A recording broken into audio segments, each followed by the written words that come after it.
Greetings, fellow tankers. This is Psyberius here, finally with my Type 62 Dragon video that I've been kind of telling folks about that I've been making. There's a few days left to pick up a Dragon, I believe 3 days.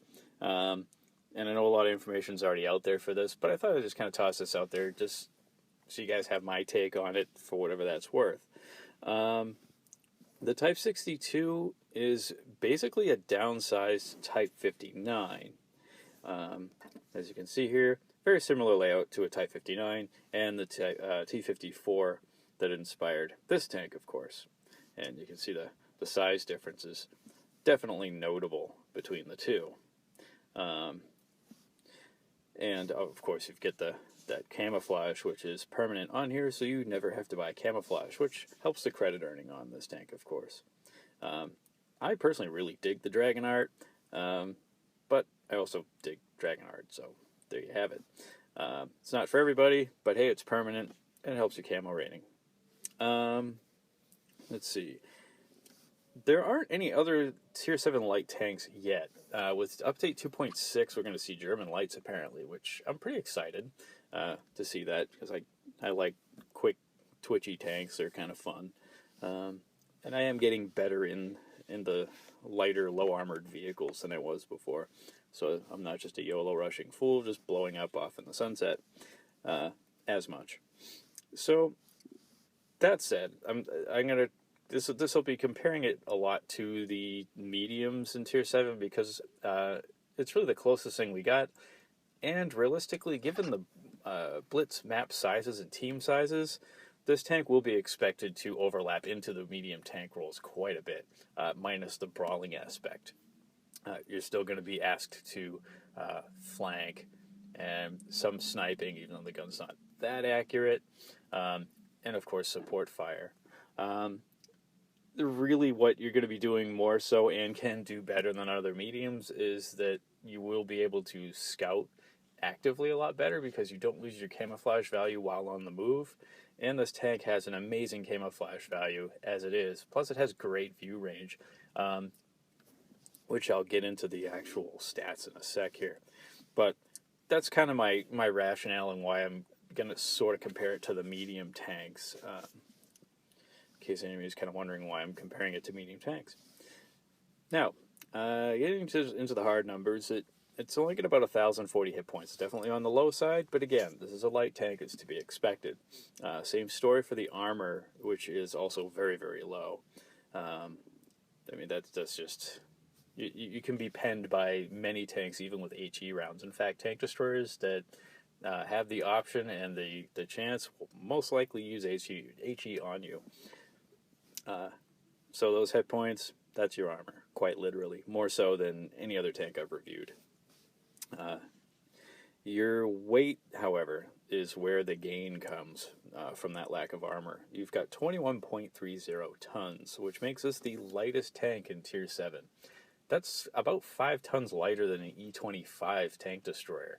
That's pretty amazing considering the size of the E25 tank destroyer. Though admittedly, the E25 has much more engine power and has much more engine, where this tank only has about 430 horsepower. That is still good to get it up to 60 kilometers an hour, though. And it does it reasonably quickly. It's not like a Leopard prototype where it feels like it takes like an eternity to get up to that speed. It picks up pretty well. And with those traverse speeds of 58 and 48 degrees a second for your hull and turret, it's pretty nimble even at high speed. So you can zip around a map quite well in this tank. And due to that low weight and nice power to weight ratio, we'll even do things like sneak up the south side of the hill on mines and things like that. It can kind of billy goat up into places that other tanks really just can't go. Unless you want to start playing like BT7s and such. But for a high tier, it's pretty cool. It's a nice perk. Obviously, it also enables you to take positions much faster than any other tank. And it allows you to perform scout duties very well. Of course, you have to be careful. You don't want to YOLO rush because, again, you've got no armor for that sort of thing. The view range on this tank is excellent at 260 meters. I honestly hoped for better view range, maybe a lot more along the lines of 265 meters. But that is the highest rating that anything has in Tier 7. The Comet has 260. VK30.02D has 260 meters of view range. So I guess I kind of hoped for that edge. But by the same token, there's that camouflage rating that I spoke about earlier. So you might not have the absolute view range edge over every other tank in Tier 7, but you've got better camouflage than anything that's not lost on the move. So it's an interesting trade-off, and in practice it works very, very well. More often than not, I'm spotting first, which is really the point of the tank. So I think it does its mission well. Moving on into the gun. The gun's only an 85 millimeter, down from the 100 millimeter that the Type 59 would get. Although the WZ-131 on PC, which this tank is a variation of, and it's in the same tier, does have a 100 millimeter available to it. But where this is the premium, we get kind of the lower. I don't want to say undergunned, but we get the usually the lower gunned stuff for premium vehicles, which actually helps out with ammunition costs and such, and overall does make the tank a bit more profitable, even though it does kind of hurt its damage potential a bit. Overall, here in Blitz, it does work. The rate of fire on it is very good at 10.53, again, thanks to the smaller caliber.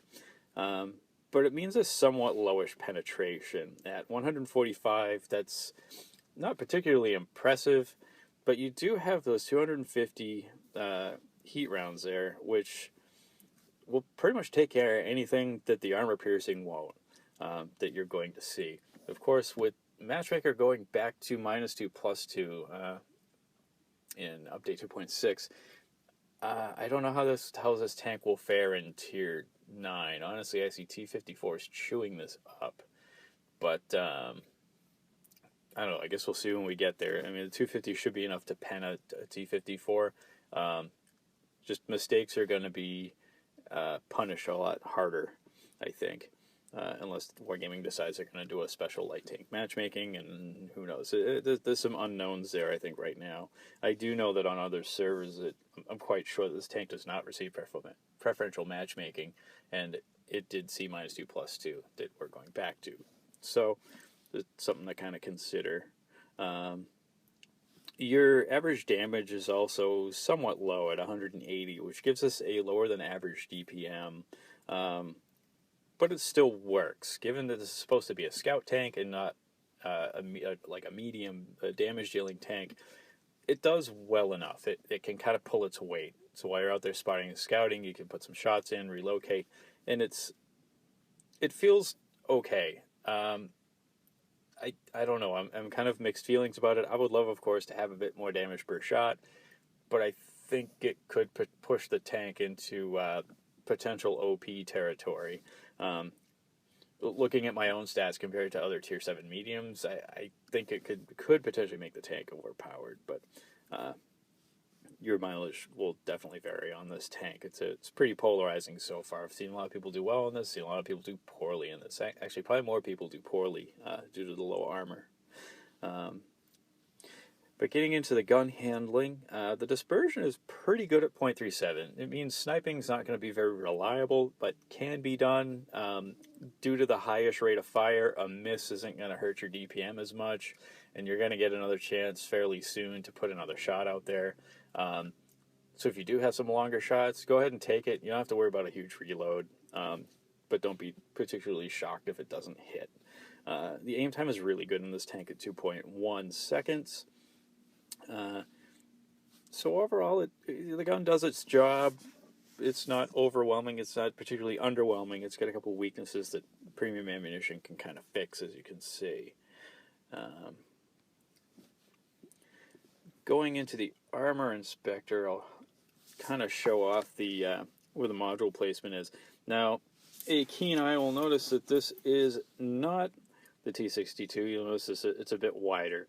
And that's because this here is the X-ray view of a T54.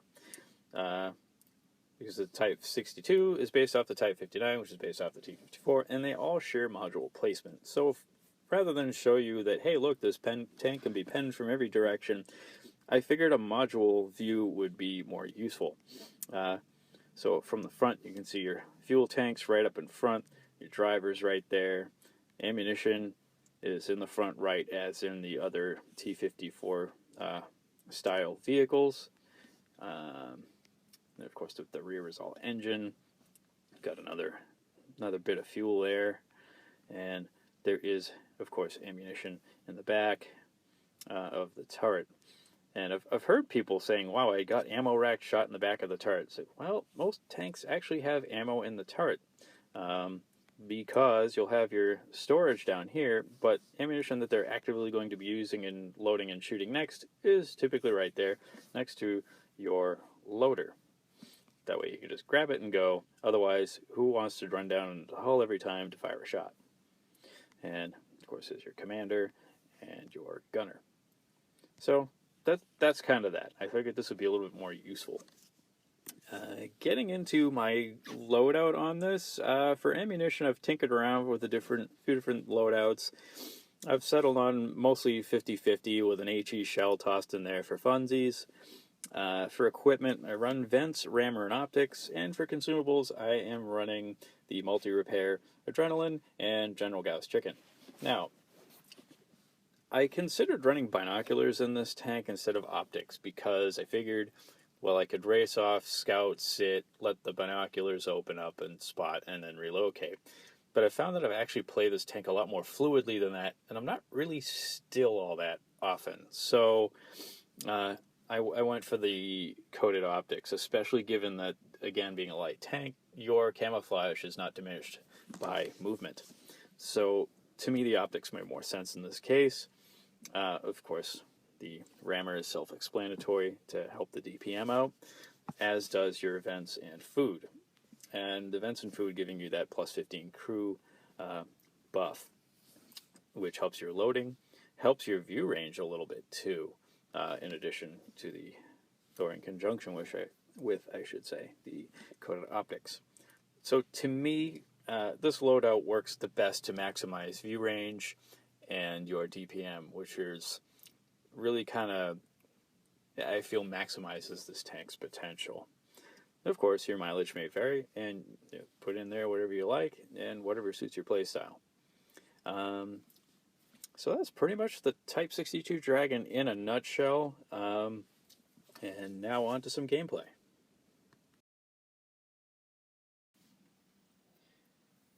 Alright, the first game up is a battle at Dead Rail. And this map doesn't feature anything too atypical gameplay-wise, but it does kind of show off a bit of the gun depression on this tank and its camouflage and view range, which I think is really kind of the important part to demonstrate about this tank. Incidentally, the gun depression is negative 7 degrees on here. I realized I didn't put that in the first portion. But if anybody's wondering, yes, that's the gun depression.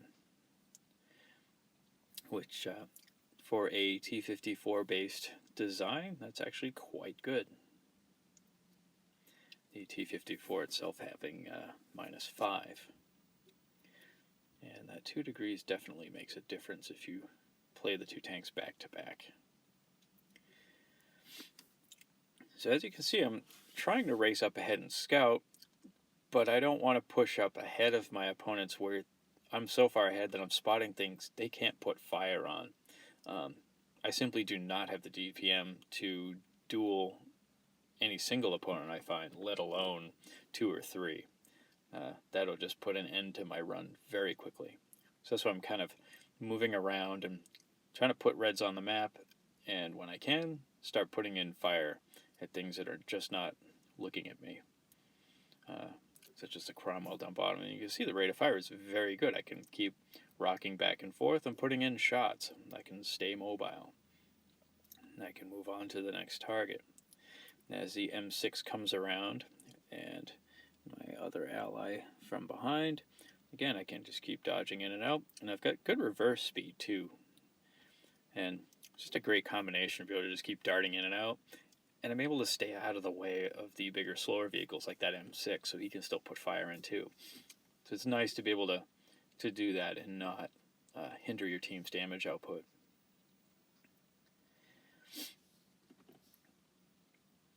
The Tiger does spot me, and I am a little nervous because I know that SU-152 is still out there.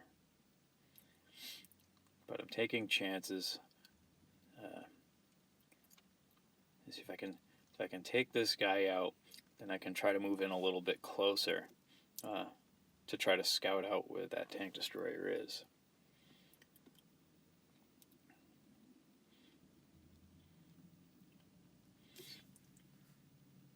So we've got their team whittled down. We've managed to take care of 4 of their teammates, and they've taken care of 1 of ours. So we're now 4-3. And up here is a great demonstration of this tank's view range and camouflage, and just how good it is.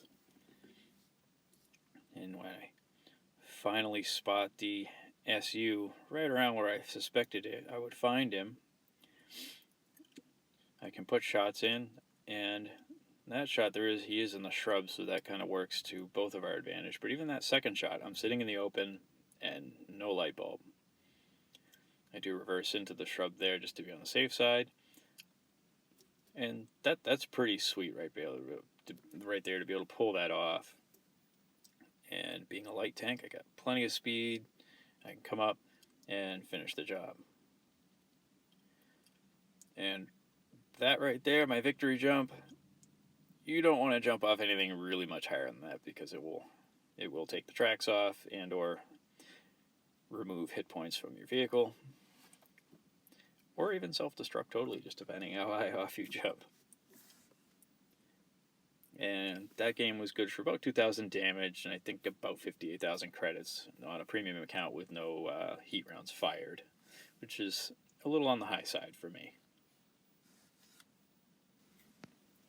Alright, the second battle that I'd like to share is important for a couple of reasons, I think. I mean, it shows off the agility of the tank and what have you, and its scouting abilities, some of which you got to see in the previous battle.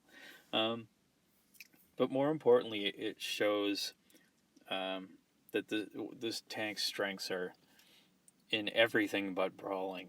And you can see I do whatever I can to avoid a straight-up brawl, because this tank just won't survive that very well. And incidentally, to carry battles in this tank is very hard to do, because you can't just brawl and deal out damage and win by straight out hit point removal of the other team's tanks. How you carry in this tank is going out and lighting up reds. And even if none of those other mediums followed me, I wanted to at least get out here, scout, see what's on the map, and if I gotta turn back around and go join my team in town, I will do so. So my job, put reds on the map, and that alone is worth a lot. And consequently, that makes this tank a very good XP earner. So if anybody is trying to work on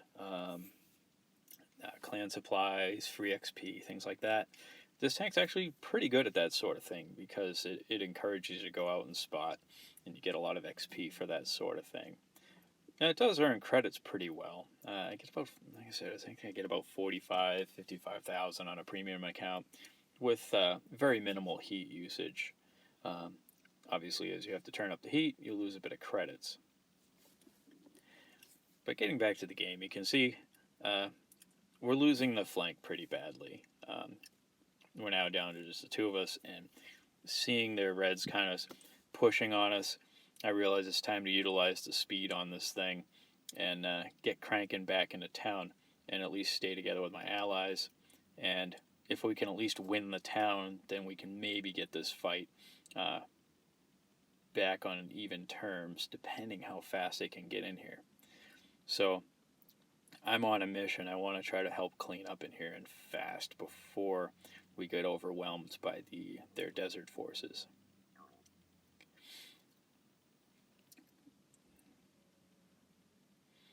And as you can see, even at speed, it turns very well.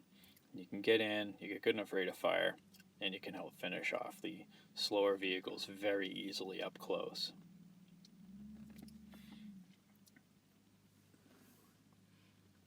Unfortunately, though, I am the only tank left on my team that has a turret and any kind of speed. It's myself and 2 tank destroyers. And I'm not really all that optimistic right now, but I figure I can try to do my best with this. And as you can see, I want to try to hang out behind my tank destroyers so nothing can flank them. Not that a Type 62 is going to really stop anybody from charging through and killing me, but if I have to take a hit or two like I did there to keep the hits off of my tank destroyers so that we can all we can kind of share the damage taken, it'll hopefully work out for the best.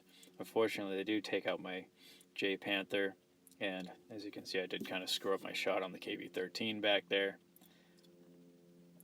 But I want to keep moving, and I'm trying to go after the lower health targets first since the KV-13 is still full health.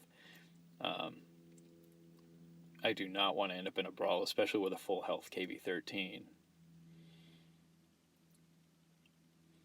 I do kind of mess up my approach a little bit there and end up taking another shot. But as you can see, especially once you've tracked an opponent, you can go around fast enough where you can just... I would have ended up in his crosshairs again if I kept going. So, really the trick to this tank is really just instead of doing the traditional circle, a lot of times you're just staying opposite on the opposite side of where the gun is, and it's really just silly how easy it is to do at times.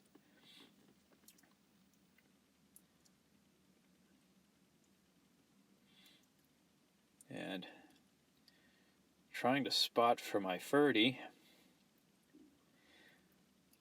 And we both managed to get one into him. And you see I've got the heat going because the AP won't really pen the front of a KV-13 very reliably at all. Between the roundy shape and kind of high hull armor in the front, you got to switch over to heat. And there I am, shooting the rock wall because potato. And though I do make up for it right there, being able to sneak in that shot, the 30 takes the hit, and I quickly come in to capitalize on the reload. And the damage is good here. I do about 2,500, but it's really the XP that's so high on this, and it's because I was able to do a lot of spotting and assisted damage and all that sort of thing and tracking opponents. That's really where the tank shines, and that's what got me the mastery on this game. But there you have it. That's Type 62. Hope you enjoyed. See you on the flip side.